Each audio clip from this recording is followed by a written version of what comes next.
Let's be clear from the start. This is not about attacking the poor. This is about upholding the integrity of justice. Recently, the legal defense team of former President Rodrigo Duterte made a request to the International Criminal Court, or ICC, to ensure that those who want to participate in the proceedings must first provide valid identification. Specifically, they asked that victims provide either a Philippine passport or a national ID. Bigla na namang sumiklab ang mga headline: anti-poor, discriminatory, silencing victims. But let's pause. The ICC is not a local barangay hall. It is a court of law, an international tribunal tasked with prosecuting the gravest crimes: genocide, crimes against humanity, war crimes. At sa ganitong antas ng husgado, kailangan ang mataas na standard ng ebidensya at verifikasyon. Rule 85 of the ICC's Rules of Procedure and Evidence defines a victim as a natural person who has suffered harm as a result of the commission of any crime within the jurisdiction of the court. And under Rule 89, the court must verify the identity and harm suffered by the victim. In short, identity matters, because without verification, how can we be sure the claim is valid?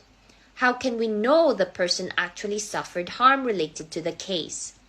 This is not a Filipino courtroom, where barangay IDs or affidavits are acceptable. This is an international body. The same standard is applied whether you're in Uganda, Colombia, or the Philippines. Now, ask yourself this. Kung totoo ang habol na ito ay tungkol sa hustisya, bakit kailangan ipilit na walang ID? Why should we allow anonymous claims to shape the outcome of a case with global consequences? Let me be blunt. This is not about class. It's about credibility. And asking for ID, any form of official documentation, is not oppression. It is standard procedure in any legitimate court. The defense team did not say poor people cannot join. What they said was, if you're going to be a witness or a victim before the ICC, we must verify who you are. Isn't that what real justice demands? We cannot let emotions override due process, because if we lower the standards for one, we lower it for all. Imagine if you were falsely accused in the ICC. Would you want the court to accept unverified anonymous claims against you? Of course not. So we must protect fairness on all sides. This is not about silencing victims. This is about ensuring that true victims, real ones, are the ones who are heard. Justice without identity is not justice, it's theater. And if we really believe in justice, then we must be ready to uphold its process, even when it's uncomfortable. Because truth must be verified, and justice must be built on evidence, not accusation.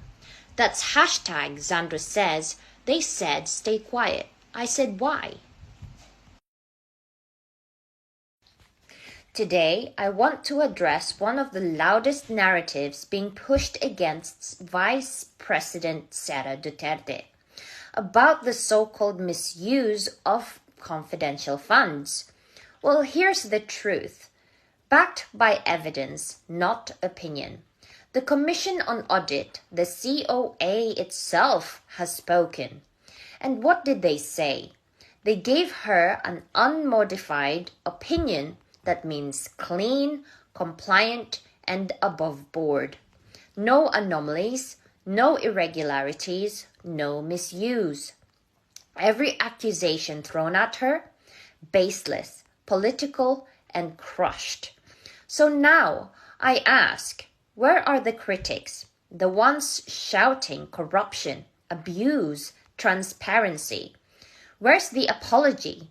The same energy they used to attack her. Can they use it now to acknowledge the truth? Because let's not pretend this wasn't deliberate. They used this issue to distract the nation, to divert attention from the bigger problems happening under this administration. Like what? The missing billions in PhilHealth, the continued inflation hurting ordinary Filipinos, the surrender of our sovereignty in the West Philippine Sea, the silence on real corruption that's happening right now, in plain sight. But instead of focusing on those, they tried to destroy a woman who served with discipline, order, and principle. Sara Duterte's office was run with honesty, efficiency, and fiscal responsibility, and now it's proven. So I say this, to the people who doubted, read the audit. To those who attacked her integrity, read the audit. To those who still refuse to believe even when the facts are clear, that's not accountability. That's hate wearing a mask. This is bigger than politics. This is about justice. If you're going to throw accusations, be ready to stand corrected when the truth comes out. And now it has. So let's stop the noise. Let's focus on who's actually robbing the country blind. And it's not Sara Duterte. That's hashtag Zandra says. They said stay quiet. I said why?